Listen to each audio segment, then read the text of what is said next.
In today's video, we're going to be showing you how to install this beautiful Daikin dual head mini split system. Overall, this system was pretty easy to do. We spent a little bit more time doing the finishes, like the covering on the line set, and the fact that this has two heads, it took a little bit more time, but this is definitely still something that a DIY person could tackle on their own. Now, there's a few reasons why mini splits are an awesome alternative to having a system put in. You don't want to open up walls and put ductwork in. So a ductless mini split eliminates the need to have any ductwork and can get you heating and cooling very efficiently, and as you can hear, very quietly to that space. Now, these customers just purchased this home, and the people who flipped the house actually put a furnace here, as you'll see in this room, and had the furnace just dedicated for 2 rooms, and it was not creating any cooling, only heating. And so in putting this mini split in, we resolved the problem of having ductwork and this furnace in the entryway, and we also allowed for having heating and cooling in this space. All right, so we lucked out with this one. It's gonna be really easy. So this is a square D box, and being as we're gonna be mounting the condenser right here within 6 feet, we don't have to have a disconnect, so we can simply put our breaker in and run our whip to our new condenser, which will be right here. We're gonna have a wall bracket, and we'll show you this right here. There's a room right on the inside there. That's where the one head is gonna go, and the other room is right here. This is where head number 2 is gonna go. So our refrigerant lines are gonna come out right here. They're gonna go up to the condenser. And then let's show you inside here. So the builders did this weird thing where they installed a furnace for these 2 rooms and no AC. So the customer wants to put a doorway right here, and the people who flipped this home eliminated it and closed it in, which the owner does not like. So we're going to be ripping out this furnace, ripping out the gas, electrical, venting, and our mini split will be mounted right on the other side of this wall. So we'll have our refrigerant line come out through the cement here and to our condenser. All right, so we've got our 20 amp breaker in. We've got red and black and ground going to there. So we can go ahead and pop this guy back on. And beautiful. So we'll just label this AC here, put our screw back in, and everything is done in here. All right, so we got our unit hung here. So we've got all of our lags on this stud right here, which is awesome. We've got 1 stud hit in the middle and 1 at the far end. Now, in case you guys were wondering on this, what we actually ended up doing, since this is all covered, we ended up just drilling a bunch of holes about 1 inch apart, and we eventually found this stud right here. And again, we just filled those holes, and all of this is covered anyways. So if you're curious on how to find your stud, that's probably the route that I would go. And I would use this Rector Seal kit so that all of this is covered. So this is really solid, and we're just putting the rest of the conduit in now. This part was really easy.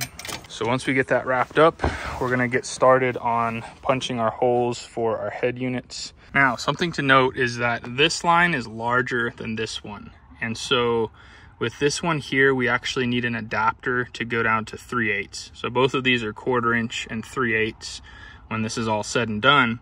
And something that I've actually done this before, I've tossed this box all together, and in this little corner is where they give you the fitting that you actually need. So this is a reducer sleeve that will take you from that 1/2 inch fitting to a 3/8. So just make sure you don't lose this. We're gonna show you how to use this when we're installing the refrigerant lines.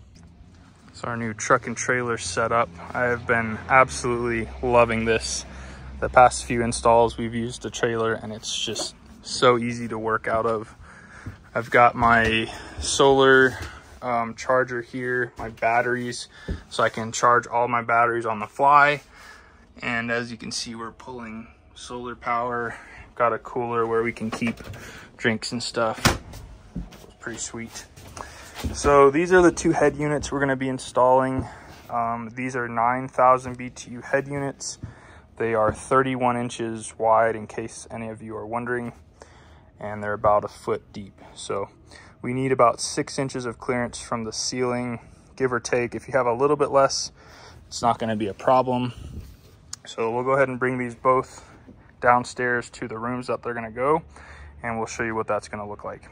So this is going to be a tight fit, but it's going to go right here. This is exactly 31 inches, same measurements as this, but this is a weird space, and this is the only exterior wall. So all of these are the same. They have one screw that holds the bracket in, and then you just pop these 2 brackets off, and this piece will come off, and that metal piece is what's going to go up here. Now we're going to bend these refrigerant lines 90 degrees right here. So they're currently like this. We're going to bend them to where this will come straight out, and this is going to go out the exterior concrete foundation here. So we're going to go ahead and remove this plate, bend that out, and we're going to see where our hole needs to be drilled, and we're going to use a cement bit to drill our hole. All right, so this is where our head unit's going to go. We've got this even with the ceiling. We've got just enough distance here that this doesn't rub on the wall or anything. And then, so this will clamp into place here. And then when you want to remove this, you just press on these little tabs right here, and this unit will come off of the wall.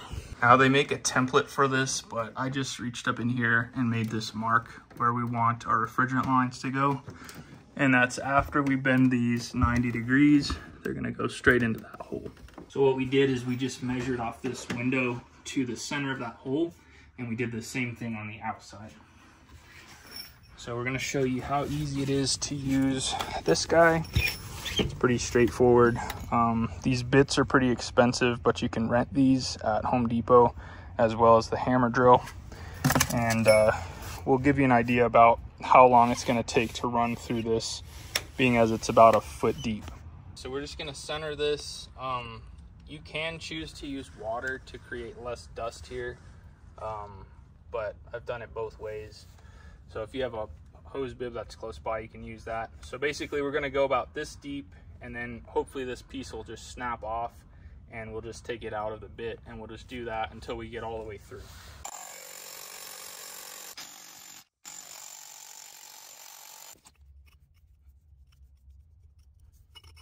There we go.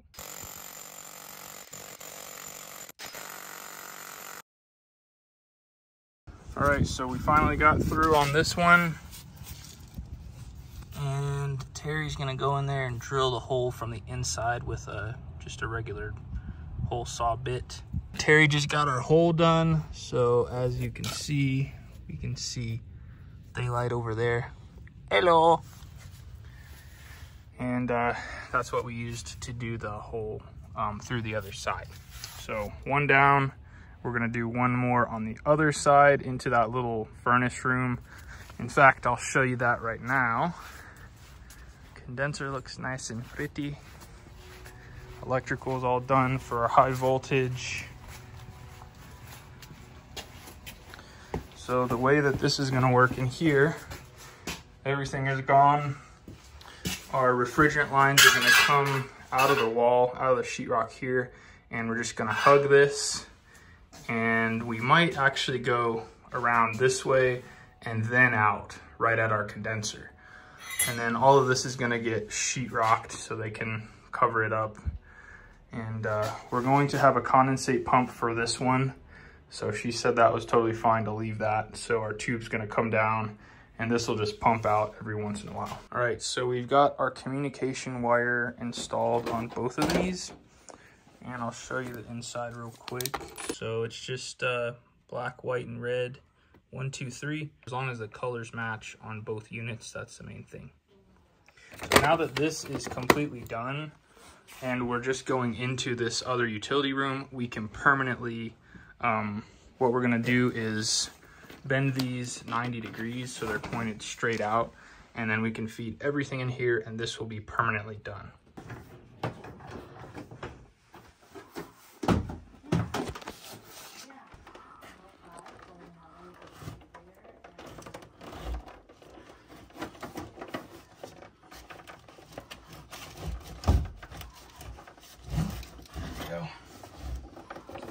Latch the top here Slide it down and clip it in. It's literally that easy. Boom. All right, so next what we're gonna do is our refrigerant piping. And thankfully this is 3/8 and 1/4. So both of these lines are relatively easy to bend and you don't have to worry about kinking them real bad. So we're just gonna undo these ties. And basically how we typically unspool these is we hold this one with your foot and you just roll it out. You never want to grab the inside and pull it this way because you will mess up your line that way. Now for this one, what we're going to do is we're going to feed it in because that wall is so thick that we can't just poke it out the outside of the wall and make our connections. So basically what we're going to do is we're just going to feed these from the outside in, make our connections, and then once our connections are made, we're going to push it and hook that head unit on. So we got our line set and our drain through the wall there. Now what we're going to be doing on this one in particular, and I know some folks might mention something about the warranty here, but we're going to be using the ProFit connectors here. Now, I'm 100% confident because I have a good relationship with the dealer that I deal with here, that if we use this and we had problems with this unit, that we could still warranty it out, being as they sell these fittings at the Goodman dealer. So we're actually going to be cutting these off. So first we're going to take these off to let the pressure out. This should have nitrogen. And we're going to Scotch-Brite it, get it really clean. And these are extremely easy to use. We just use this thing to mark the depth with a Sharpie. And then once you push that on, you just want to make sure that it seats all the way to that line. You heard a little bit of pressure come out. So that's all we're looking for here.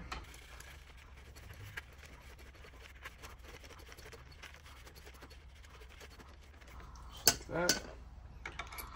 Same for this one. Now when we Scotch-Brite these, I want to make sure that this is pointed down. So we're going to have it like this. And we're just going to make sure that this is really good and there's no defects, no ridges. I'm going to really inspect this and make sure that there's nothing that could cause this to leak.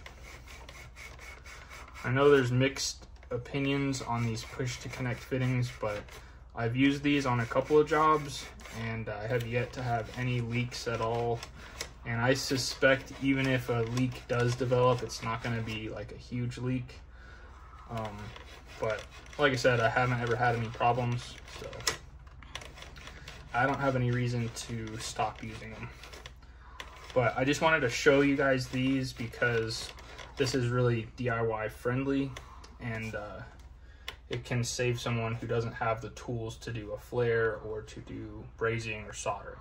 So we're gonna find our 3/8, which is this one right here. Put that there, gonna mark it. And then this one is 1/4. Right there. So we're just gonna grab this with one hand and we're just gonna slowly feed this in, just like a shark bite. And as you can see, we went all the way up to our Sharpie mark. So we're gonna do the same right here.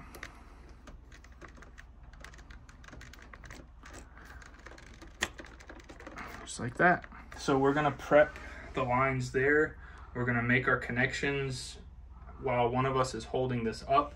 And while it's done, we're gonna feed that whole thing and it will be permanently mounted onto the wall. So we've got our unit suspended thanks to Terry's muscles here. We're just gonna pull this out. We're gonna try and get this as level as possible. Feed it in. Bam. That one's done. Now we're gonna go to the 3/8. Go up a little bit, right there. So now, real quickly, we're going to insulate this. We're just going to tape it up and make sure that this is completely sealed, and then we'll feed that in. Now, while we're here also, we're going to make our drain connection. All right, so we've got a little piece of insulation we're going to put on right here. And then we're going to cut this to where it's not overlapping.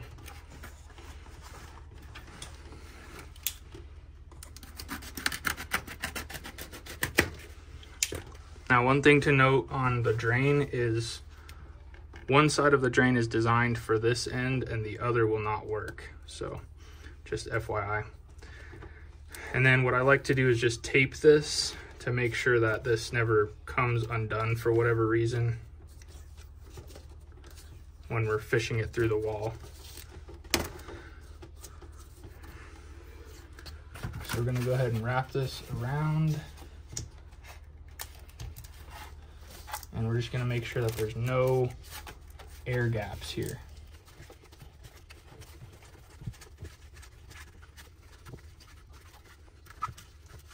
This is totally fine. As long as you seal that and there's no air getting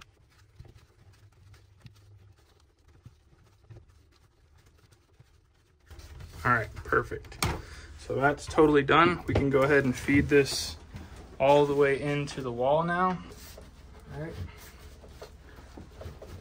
Start working it toward me.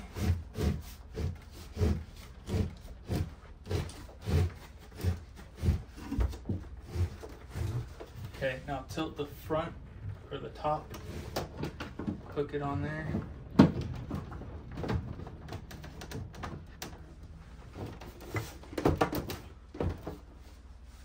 That's it. Completely clipped in, level, beautiful. So this is where we're at. This was the second unit, and where we just had the lines, the line set pre-attached. So this is part of our cover, and since our drain is here, we drilled a hole in that, and we're just gonna drain right here into these bushes. And we're about to cut our cover piece. So this one's gonna go right here at a 45, and then we're gonna have this piece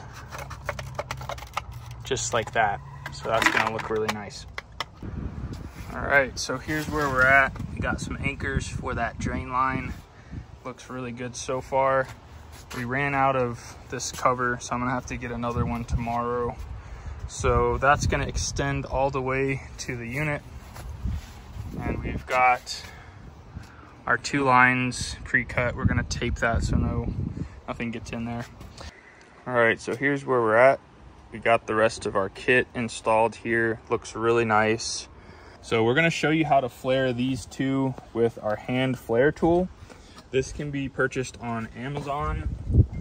You can find a link for this in the video description. For the rest of these, I'm gonna use my HVAC flare tool. It makes this job really easy, but if you don't wanna buy that tool, you can easily use this and make your flares. So the first thing we wanna do is deburr the inside of these, because you don't want that little copper bit there, because that will mess with your flare. So let's get our deburring tool and get that deburred. Okay, so you want to make sure you bend this to where it's faced down just a little bit. You don't want any of these little bits going inside of your pipe. Just give it a tap, and that's what we're after. No little scragglers there.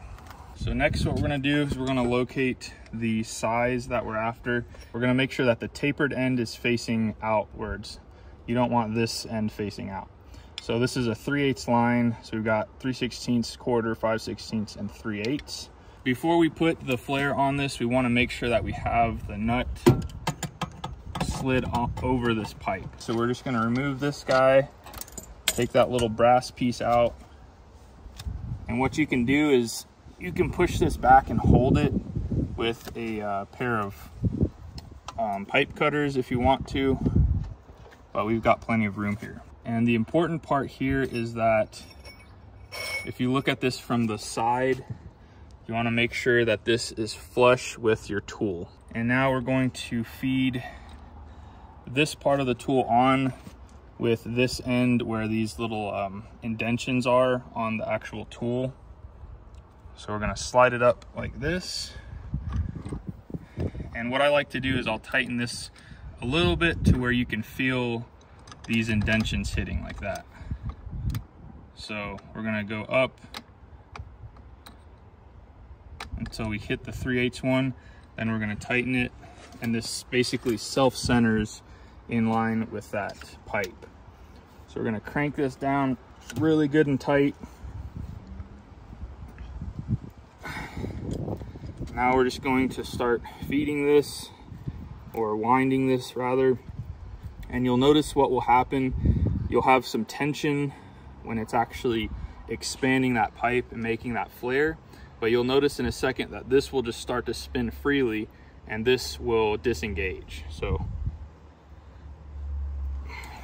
give you a better angle here. So we're making our flare, and if you just heard, this just started spinning freely. It's not doing anything. So we're gonna back it until that little pin hits right there, and then we're just gonna back this all the way off. So it's a pretty simple mechanism, but very effective, and it makes really nice flares.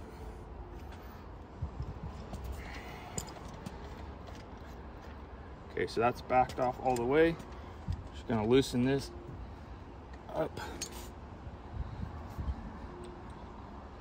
all the way, slide that off, and there you have it. Beautiful flare. And what you'll notice too is when you clamp this down, you'll have these little bits here. Make sure you knock those off, because you don't want that getting down into your flare joint. So normally I like to use nylon blue, but I'm gonna be using these fittings. They basically just go between your flare, and these come in 3/8 and 1/4 inch packets.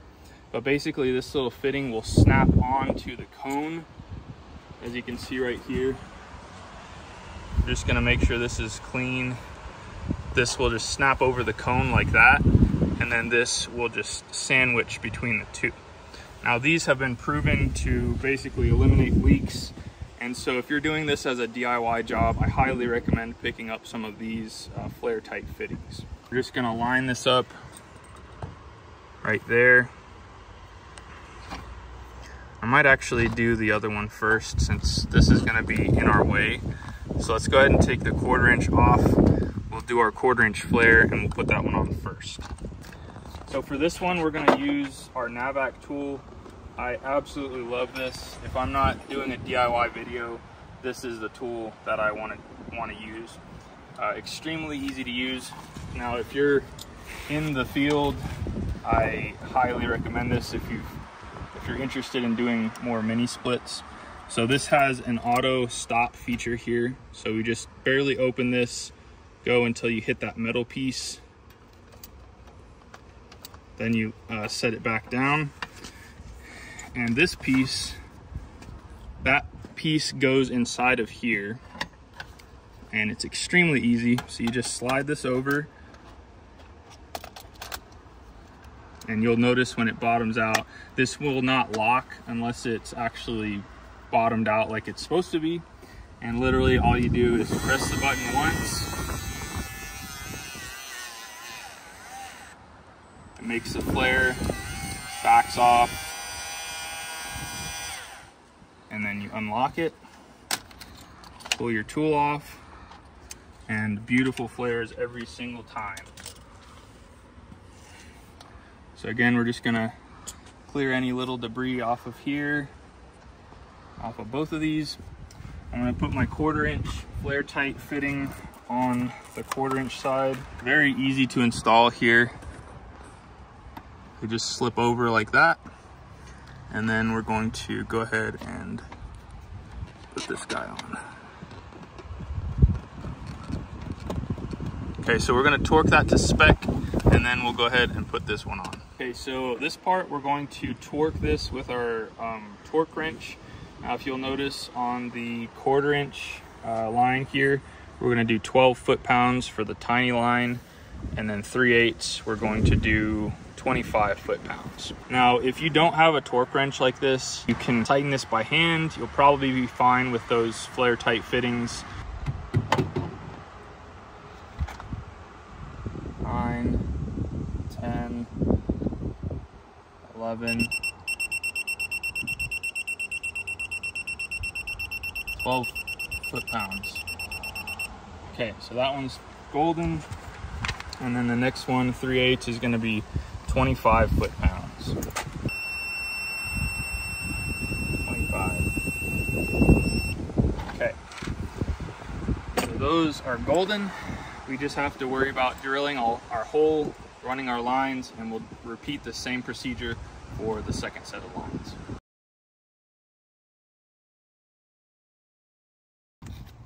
All right, so we got everything sealed up here before we put this piece on. So just an extra layer of precaution there. So we're gonna slide this over, and then what we're actually gonna do is we're gonna run a bead of caulk here, and that will just make sure that everything here is really nice and sealed. Now what we're using here is called the Silly Gun. If you haven't seen this, these are amazing. I just discovered this and picked this up. But basically, if you have a compact spot and you only have half a tube left, you can cut the excess off.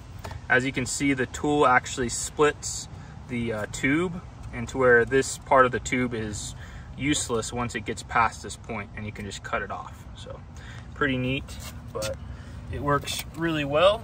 So we're just gonna run a bead of caulk along the top edge here.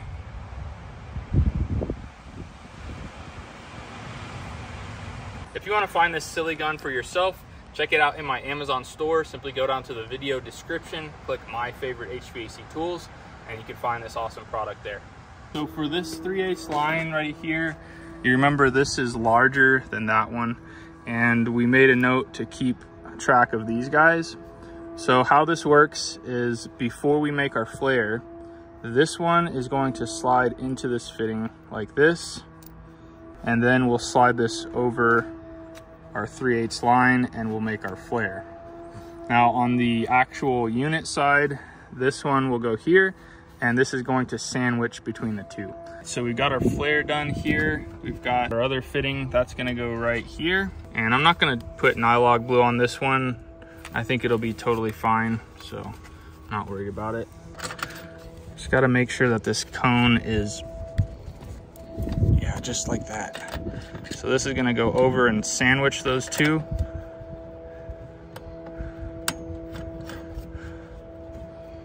Just like that. Okay, so let's go ahead and get this guy torqued. So we're just gonna go to 35 on this larger one. We're gonna do our pressure test to make sure everything is good. But all of our connections are made here. All of our connections are made at the units.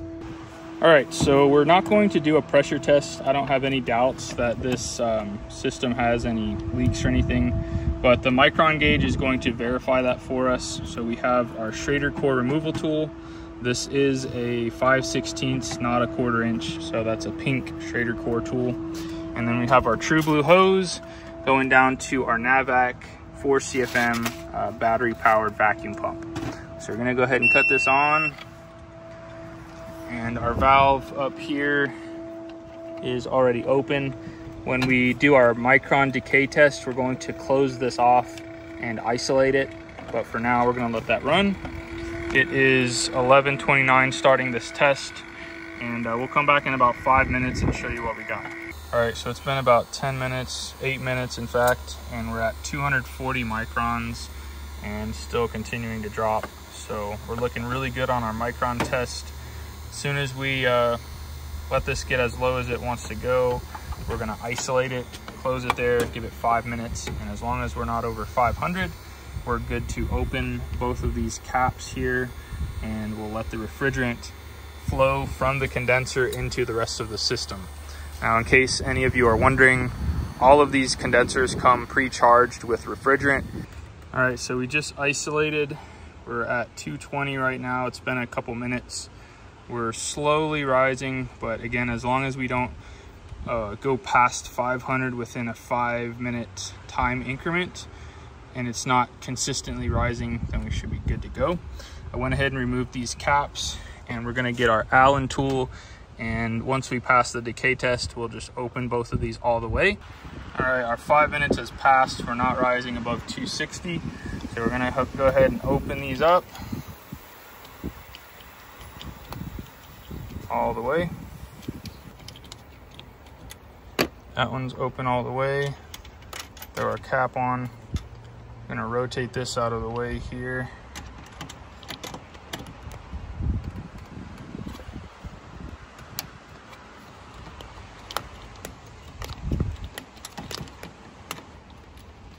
And there's a little seat there. As soon as you hit that, you'll get some resistance, and that is it. So we're gonna just snug these up, and then we'll go ahead and put our Schrader core back in, and we'll be ready to fire this bad boy up. So we got our electrical connections done in here. So we have our strain relief for the communication wire, and we just have these color matched for unit 1 and 2. Those are all good to go, and our high voltage wire is ready. So we're gonna go ahead and throw the cap back on here, and we'll be ready to rock and roll. Okay, so to put our core back in, we're going to leave it attached here. We're going to push it up to this point, thread this piece on, and then as soon as we open this, the pressure is going to push this down. So we're just gonna push up with this hand, and we'll watch this gap get smaller here.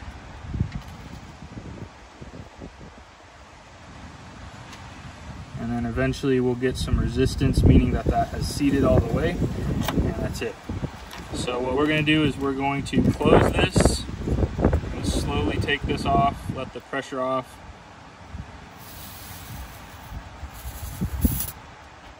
Okay, now we're gonna slowly open this guy. And that just verifies that our Schrader core is working like it should. So now we can go ahead and unthread this, and that is it. All right, guys, so everything is buttoned up on our electrical and this cover. Everything looks really good. So we're gonna go ahead and open this guy up, flip this on, and we'll go inside and start the units up and see how they work. So here's the finished product in here.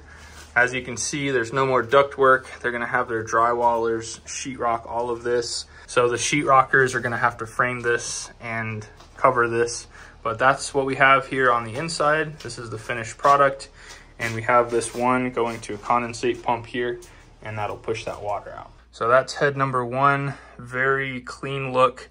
There's nothing coming out of it, no hoses or wires or anything. We're blowing nice cold air out of this. Very easy control with our remote here. So we have that mounted there. This is head number 2.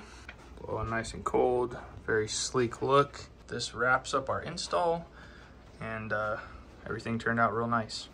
Well guys, our system is fully functional. As you can see, it's really quiet. It's kind of windy out here, so you might not be able to tell how quiet this actually is, but the customer is going to be really happy with the 12-year warranty that Daikin offers. They have an awesome product. Now, if you'd like to see another easy DIY mini split install, check out this video right here, and I'm sure you'll find that video informative as well. Until next time, you guys be safe. Later.